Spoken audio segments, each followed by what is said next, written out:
Alkitab dalam bahasa Indonesia, Yohanes pasal 12.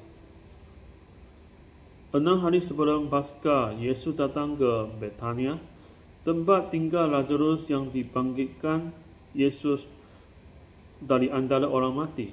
Di situ diadakan berjamuan untuk dia dan Martha melayani. Sedang salah seorang yang turut makan dengan Yesus adalah Lazarus. Maka Maria mengambil setengah kati minyak naswastu murni yang mahal harganya, lalu meminyaki kaki Yesus dan menyekanya dengan rambutnya. Dan bau minyak semerbak di seluruh rumah itu. Tetapi Judas Iskariot, seorang dari murid-murid Yesus yang akan segera menyerahkan dia, berkata, "Mengapa minyak naswastu ini tidak dijual 300 dinar dan uangnya diberikan kepada orang-orang miskin?" Hal itu dikatakannya bukan kerana ia memperhatikan nasib orang-orang miskin, melainkan kerana ia adalah seorang pencuri. Ia sering mengambil wang yang disimpan dalam kas yang dipegangnya. Maka kata Yesus, "Biarkanlah dia melakukan hal ini mengingat hari pengkuburanku, kerana orang-orang miskin selalu ada pada kamu, tetapi aku tidak akan selalu ada pada kamu." Sejumlah besar orang Yahudi mendengar bahawa Yesus ada di sana dan mereka datang bukan hanya kerana Yesus, melainkan juga untuk melihat Lazarus yang telah dibangkitkannya dari antara orang mati. Lalu imam-imam kepala bermufakat untuk membunuh Lazarus juga, sebab kerana dia, banyak orang Yahudi meninggalkan mereka dan percaya kepada Yesus. Keesokan harinya, ketika orang banyak yang datang merayakan pesta mendengar bahawa Yesus sedang di tengah jalan menuju Yerusalem, mereka mengambil daun-daun palem dan pergi menyosong dia sambil berseru-seru, "Hosana, diberkatilah dia yang datang dalam nama Tuhan, Raja Israel." Yesus menemukan seekor keledai muda, lalu ia naik ke atasnya seperti ada tertulis, "Jangan takut, hai putri Zion. Lihatlah, rajamu datang duduk di atas seekor anak keledai." Mula-mula, murid-murid Yesus tidak mengerti akan hal itu. Tetapi sesudah Yesus dimuliakan, teringatlah mereka bahawa nas itu mengenai dia dan bahawa mereka telah melakukannya juga untuk dia. Orang banyak yang bersama-sama dengan dia ketika ia memanggil Lazarus keluar dari kubur dan membangkitkannya dari antara orang mati memberi kesaksian tentang dia.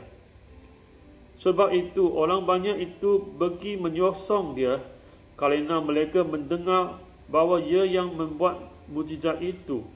Maka kata orang-orang Farisi seorang kepada yang lain, "Kamu lihat sendiri bahawa kamu sama sekali tidak berhasil.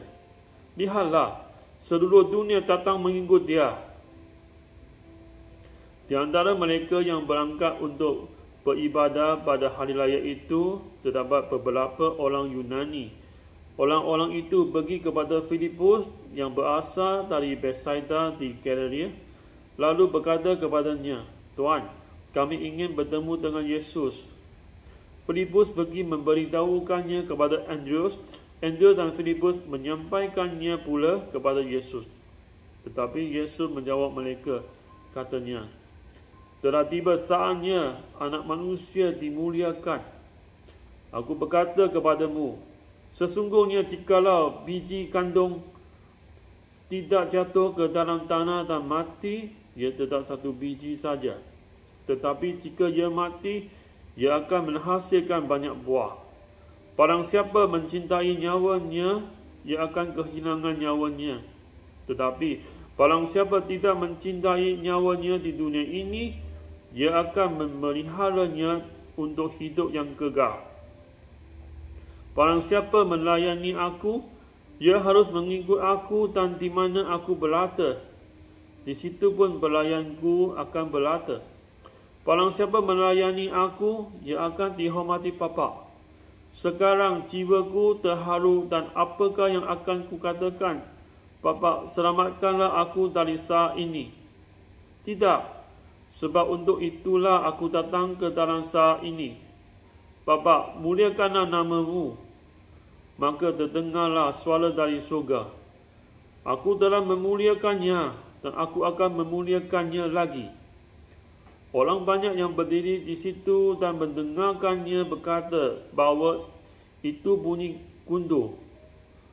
Ada pula yang berkata seorang malaikat telah berbicara dengan dia. Jawab Yesus, suara itu telah terdengar bukan oleh kerana aku.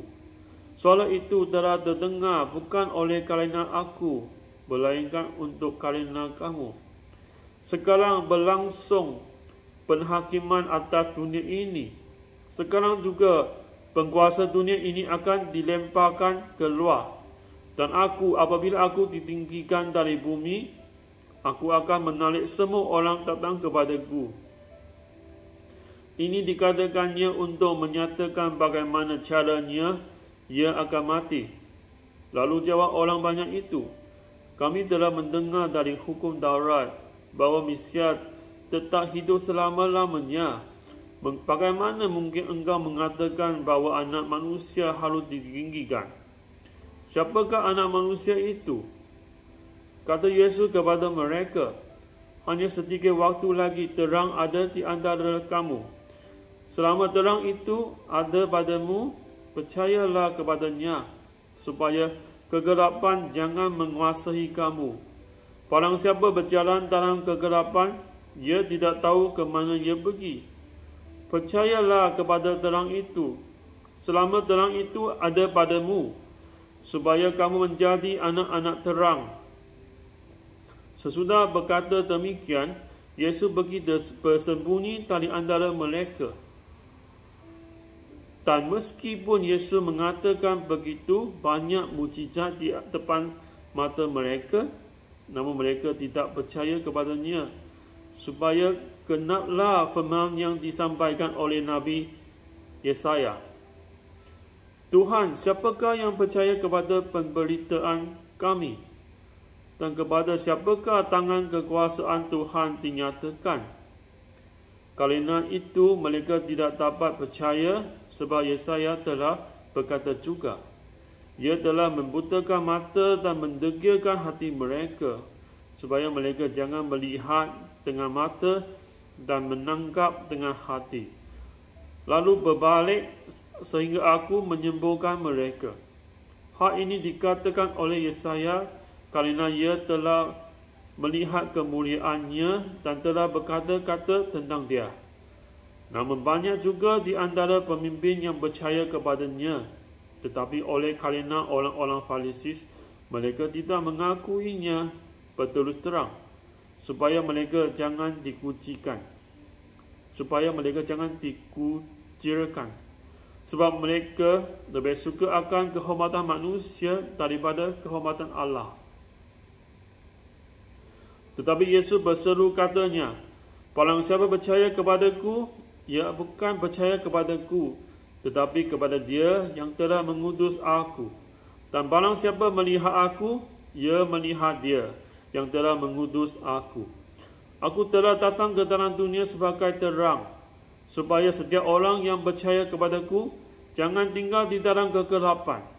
Dan jikalau seorang mendengar perkataanku tetapi tidak melakukannya, aku tidak menjadi hakimnya, sebab aku datang bukan untuk menghakimi dunia, melainkan untuk menyelamatkan dunia, dia.